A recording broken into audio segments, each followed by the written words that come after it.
Influencers താരങ്ങളൊക്കെ കൂടുതൽ ഇപ്പൊ demand ഉണ്ട്. അതെ അതെ അതെ സത്യം. ഇല്ലേ? അതെ അതെ. എന്നാ നല്ല ഇൻഫ്ലുവൻസേഴ്സ് ഉണ്ട്. എന്നാൽ ഇതിൽ എനിക്കൊന്ന് ബഹുഭൂരിപക്ഷം ഇൻഫ്ലുവൻസേഴ്സും സെൻസ്ലെസ് ആണ്. ക്രിയേറ്റിവിറ്റി എന്ന് പറഞ്ഞാൽ നമ്മളൊരു ഒരു കലാകാരൻ എന്നുള്ള രീതിയിൽ ബഹുമാനിക്കേണ്ട യാതൊരു ആവശ്യമില്ലാത്ത ബഹുഭൂരിപക്ഷം ഇൻഫ്ലുവൻസേഴ്സും ഉണ്ട്. അവർക്ക് 40 മില്യൺ അല്ലെങ്കിൽ 4 million 5 million 15 million followers, they are making money. നമ്മളൊക്കെ കൂടുതൽ പൈസ. അത് കാലഘട്ടത്തിന്റെ മീഡിയയുടെ ഒരു സംഭവം. അപ്പൊ സിനിമ, ഇനി വേറെ കാര്യം പറയാം.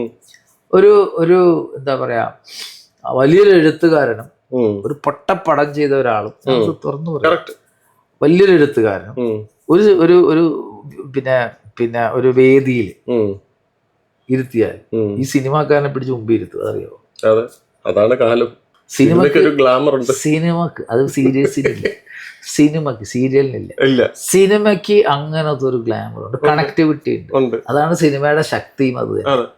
അത് നമ്മൾ മനസ്സിലാക്കിയാൽ മതി. അപ്പൊ സിനിമക്ക് അങ്ങനെ ഒരു ശക്തി ഉണ്ട്. എന്തുകൊണ്ടാണ് നമ്മൾ സിനിമയെ ഇഷ്ടപ്പെടാൻ? അതിന് സൈക്കോളജിക്കൽ റീസൺ. കമ്മ്യൂണിക്കേഷൻ ഏറ്റവും പവർഫുൾ ആണ് സിനിമ.